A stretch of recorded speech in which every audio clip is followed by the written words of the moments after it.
Bonjour tout le monde, c'est Su, je suis game designer sur Wakfu et je vais vous présenter la fonctionnalité d'enchantement qui arrive à la prochaine mise à jour de Wakfu pour remplacer la forge magie. Le système est encore à l'état d'alpha, il est testable sur le serveur bêta et vous pouvez apporter de nombreux retours qui serviront à améliorer la feature. Nous avons déjà senti que vous étiez pas forcément très à l'aise à l'idée de perdre vos équipements. Nous avons déjà pris une décision par rapport à ça. Vos équipements ne changeront pas du tout le jour de la mise à jour. En fait, ils vont garder tous leurs effets d'enchantement de forge magie actuels. Donc vos personnages ne changeront pas et vous pourrez faire la transition à votre rythme sur le nouveau système, objet par objet. Alors l'enchantement c'est quoi ? Tous vos objets vont avoir entre 1 et 4 chasses, aléatoirement. Et vous allez pouvoir enchanter un effet par chasse, ajouter un effet par chasse, qui va dépendre du nombre d'éclats que vous allez donner dans l'effet. Donc comment on obtient des éclats ? En fait, vous recyclez des objets que vous ne voulez plus.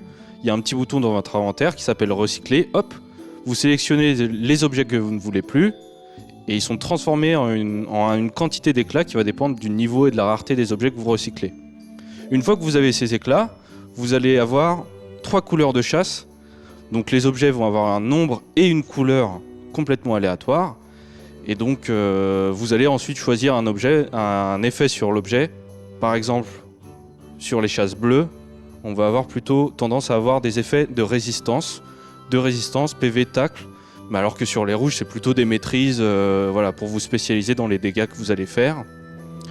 Plus vous mettez d'éclats dans votre enchantement, plus il sera puissant.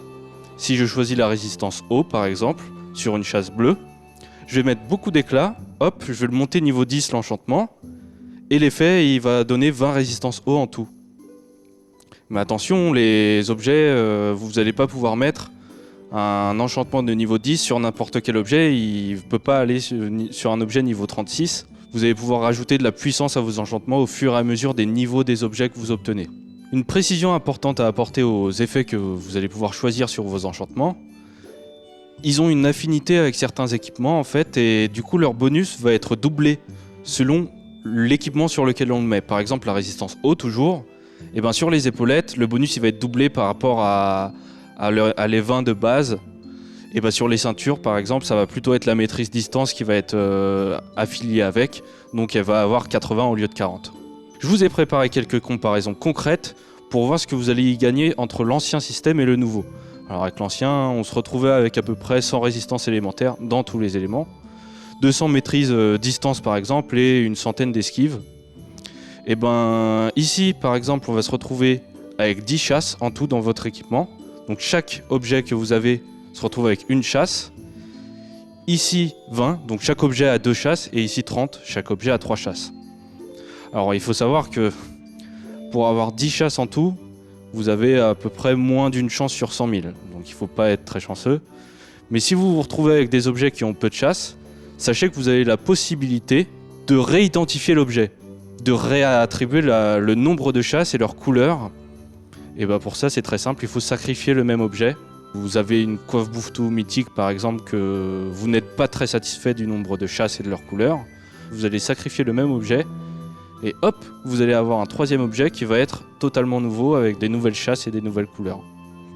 Ici on se retrouve avec un peu moins de maîtrise, un peu moins d'esquive selon les emplacements dans lesquels on a mis nos bonus d'enchantement. Mais dès 20 chasses, on est déjà dans la moyenne et vous voyez qu'on a autant de résistance puisqu'on a 400 résistance divisé par les 4 éléments.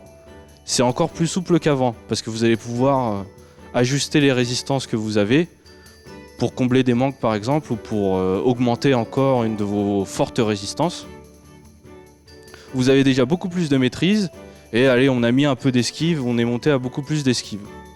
Et là avec 30 chasses c'est vraiment tout bénef, vous avez beaucoup plus de puissance qu'auparavant. Ça vous permet d'avoir de nouvelles possibilités en combat, en donjon, pour faire des combats en donjon, vaincre des boss encore plus forts qu'avant. On espère que ça va vous apporter beaucoup de solutions dans les contenus à venir. Donc pour résumer, on va retirer le coup en kama de l'amélioration des runes, la linéarité du système. C'était quand même assez dommage de devoir augmenter ses bonus un par un et d'être finalement similaire à tous les autres personnages du jeu. La gestion de poudre et de runes. Vous aviez des poudres de niveau et de rareté différentes qu'il fallait transformer en runes de niveau et de rareté différentes. On s'en sortait plus. On ajoute de la puissance au personnage pour relever de nouveaux défis. On ajoute des choix de spécialisation, c'est quelque chose qui nous tient à cœur. On ajoute du commerce. Il va y avoir des objets qui vont être plus précieux que d'autres, notamment en ayant plus de chasse, plus de couleurs qui correspondent mieux. Et des sublimations. Vous pouvez retrouver beaucoup plus d'informations sur ce que c'est les sublimations dans le devblog. Les liens sont dans la description. En plus de ça, le système est beaucoup plus souple. Vous pouvez retirer à tout moment les éclats que vous avez mis dans un enchantement pour les mettre sur un autre objet, sur d'autres chasses en fait. Par rapport à avant, les runes étaient enchâssées pour toujours dans leurs emplacements, vous ne pouviez pas les retirer.